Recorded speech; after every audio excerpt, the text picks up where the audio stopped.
اللهم صل وسلم وبارك على سيدنا محمد وعلى اله وصحبه وسلم.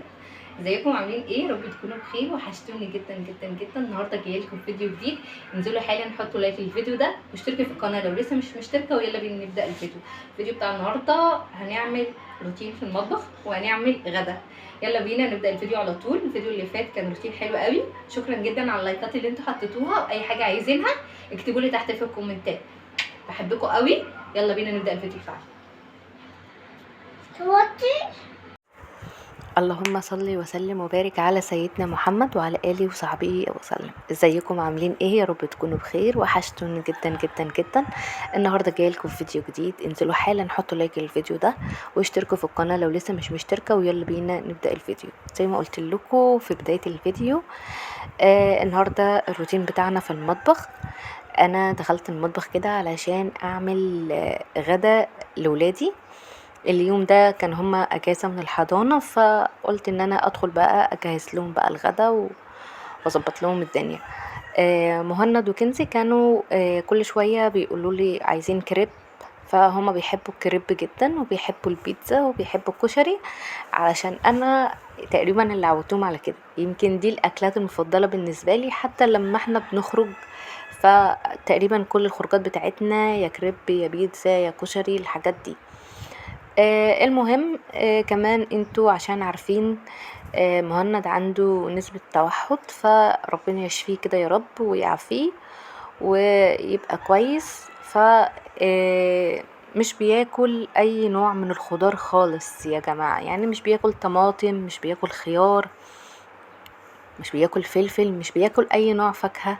فعنده توحد في الاكل، فالتوحد بتاع الاكل ده بيمنع انواع الخضار، بيمنع اكل كتير عامة، وبيكون صعب جدا ان انا ادخله نوع جديد من الاكل، يعني بيكون بصعوبة مش سهل، يعني حتى العصاير برضو بصعوبة يعني. فاكيد الناس اللي ربنا يشفي ولادنا كلنا يا رب، فاكيد بيلاقوا صعوبة برضو مع اطفال مش بياكلوا حاجات كتير. المهم، فانا بحاول ادخل لمهند الخضار ده عن طريق حاجات تانية، يعني ممكن ادخله له عن طريق مثلا الكريب، ادخله له عن طريق بيتزا، احط له طماطم وفلفل وبصل والحاجات دي. فبحاول ان انا ادخله الخضار بالطريقة دي.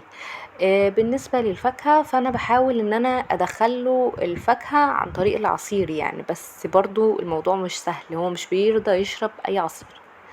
المهم، هنا دخلت اول حاجة، كان عندي مواعين في المطبخ، فلميتها كده وقلت ان انا اغسلها واظبط الدنيا. وكمان عندي المطبخ فيه شوية حاجات محتاجة ان هي تتروق، فان شاء الله هنروقها مع بعض ونظبطها كده مع بعض. فدلوقتي هنشوف الروتين بتاعنا هنعمل ايه. غسلت المواعين بقى وبدأت ان انا امسح الرخامة ومهند هنا كان جاي بقى بيسألني على حاجة، فبظبط كده الرخامة علشان ابدأ ان انا اجهز الاكل. طلعت بقى فراخ فكت بقى من الفريزر، فكنت بس محتاجة ان انا اخد الصدر بتاع الفرخة. في الوقت ده بقى عايزه اقول لكم، بابا لقيته طب عليا فزودت الاكل بقى. يعني انا كنت عامله حسابي ان انا مثلا هعمل ليا انا ومهند وكنزي، فبابا جه فقلت له حماتك بتحبك تعالى عشان انا لسه بجهز الغدا. المهم، بابا بيحب اكل كتير قوي، بيحب اكل جدا يعني. وانا كمان يعني الحمد لله الحمد لله انا شاطره في المطبخ، فبعرف اطلع الحاجه يعني طعم كويس، تحسوا ان هي جايبينها من بره، بعرف ان انا الحمد لله اعملها بطريقه كويسه. هنا بقى كنت فكيت بقى الصدر وبدات ان انا اقطع بقى الفراخ كده. قطعتها الاول بالطول، ودلوقتي بقطعها بالمكعبات. بصوا كنزي بقى بدل ما تقف في رجليا، لا، قعدتها كده عايزه علشان يعني تبطل تزن معايا، بس هي بتقعد مش ساكته يعني. قطعت بقى الفراخ وبدأت ان انا اقطع الفلفل وهحط كده كل حاجة مع بعض، وهنبدأ بقى نقلب واوريكم الطريقة. بجد حلوة جدا وسهلة جدا، اعمليها بنفس الطريقة وهتعجبك قوي. قطعت كده فلفل، اكتر حاجة بحبها اصلا في الشاورما الفلفل يعني. بحبها اكتر من ان انا ازود بصل او ازود طماطم. بس زي ما قلت لكم يعني انا بحب ان انا ازود كمان فيها خضار علشان خاطر يعني ااكل مهند انواع خضار، يعني علشان هو مش بياكل اي نوع من الخضار، فبحاول ان انا ازود ده. انت ممكن تقللي الخضار خالص على فكرة، يعني ممكن تقللي وممكن تزودي براحتك، وممكن تحطي انواع انت حباها. ده كان فلفل رومي اخضر عادي جدا، وقطعته كده بالطول يعني، وزي ما انتوا شايفين كان حلو قوي. وبعدين قطعت طماطميتين وقطعت بصل وايه، وزي ما انتوا شايفين كل حاجة شرايح، وحطيت كل حاجة في الطبق. هنحطها بقى نرفعها على النار ونقلب كل المكونات مع بعض. هوريكم بقى هنرفعها على النار ازاي وايه التوابل اللي هنستخدمها. الناس يا جماعة اللي كانت بتسألني انا بشتغل ايه، على فكرة انا قلت لكم الكلام ده كتير. انا بشتغل في السياحة، بس بشتغل اونلاين، يعني انا حاليا بشتغل اونلاين في حاجات بسيطة جدا بضطر ان انا انزل لها، وفي حاجات مش بتبقى محتاجة ان انا انزل لها يعني. فانا علشان بشتغل في السياحة من زمان، فشركات السياحة يعتبر في مصر في القاهرة كلها انا اعرفها.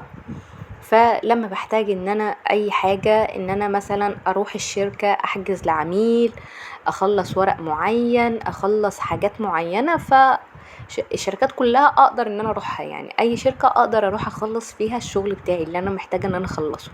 الحمد لله الحمد لله. الناس بترحب بيا وبيحبوني جدا، وانا كمان بعمل لهم شغل كويس، فهم عارفيني من زمان فبقدر اعمل كده. كمان انتوا لو محتاجين مني اي حاجة تقدروا تكتبولي تحت في الكومنتات، او تبعتولي على الانستجرام وهدخل وارد عليكم، وممكن تكتبولي تحت في الكومنتات اسهل يعني، وهدخل ارد عليكم على طول. اول حاجة كده حطيت بقى الصينية بتاعتي على النار، اسفة جدا على منظر بوتاجاز يا جماعة، فهنعمله في الروتين. بس ايه، علشان انا كنت مستعجلة ومهند وكنزي كانوا جعانين، فكنت مضطرة ان انا اعمل الاكل، وقلت ان انا ايه هخلص وبعدين هبقى اغسل بوتاجاز. هنا بقى اول حاجة حطيت رشة من الزيت، وحطيت نزلت كده بالفراخ، وبعدين بقى شوحتها كده خدت بس لون، وبعدين حطيت لها مكعب مرق الدجاج، وبعدين حطيت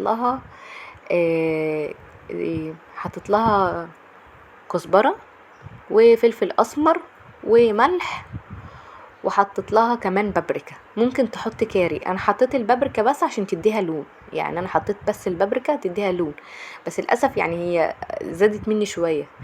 بس ايه الاحسن ان انت تحط لها كاري، يعني الاحسن ان انت تحط لها كاري، بس انا ما كانش عندي كاري فحطيت لها ايه بابريكا تديها بس لون يعني. هنا بقى قلبت بقى كده وكانت الفراخ استوت، وبعد كده انا بحب الخضار يبقى ني، يعني انا سويت الفراخ خالص، وبعد كده هقلب بقى الخضار مع الفراخ كده تقليبه وخلاص على كده، يعني هشيلها من على النار كده خلاص، هي خلصت بالنسبه لي، علشان انا مش بحب الخضار يبقى مستوي، بحب الخضار يبقى ني. ده كده عيش سوري، يعني ده مش عيش كريب، بس انا ولادي اصلا بيحبوا العيش السوري علشان بيكون اطرى بالنسبه لهم. فده كان شكله كده، دي بتبقى زيها زي الفطاير، يعني شكلها بيبقى حلو قوي وطعمها بيبقى حلو جدا. هوريكم شكلها في الاخر بجد تحفه. لو وصلت في الفيديو لحد هنا حط لايك واشتركي في القناه وفعلي زر الجرس. هوريكم شكلها في الاخر. وده كان شكله بقى في الاخر. عايزه اقول لكم حلو قوي الفطاير، بصوا هي كريب وفطاير في نفس الوقت. ممكن تحطوا بقى عليه كاتشب وممكن لا، كاتشب ومايونيز. انا عندي كاتشب برضو هحط عليه. ده شكله بقى من جوه، بصوا جبنه الموزاريلا. عايزه اقول لكم حلو قوي، وممكن تقطعوا جنبه خضار يعني، وممكن تاكلوه جنبه مخلل، يعني تقدروا تاكلوه بالشكل اللي انتوا عايزينه بالطعم اللي انتوا عايزينه. بس انا حطيت جنبه شيبسي وهحط عليه كاتشب ومايونيز عندي في الازايز بقى، فانتوا برضو تقدروا تعملوا بنفس الطريقه. عايزه اقول لكم حلو قوي وسهل جدا ومش هياخد منكم وقت كتير، هو يا دوب بس ربع ساعه في التحضير مش اكتر من كده. لو وصلتوا معايا في الفيديو لحد هنا ما تبخلوش عليا باللايك الجميل والاشتراك في القناه عشان يوصل لكم كل جديد، واشوفكم تاني الفيديو اللي جاي، ومع السلامه.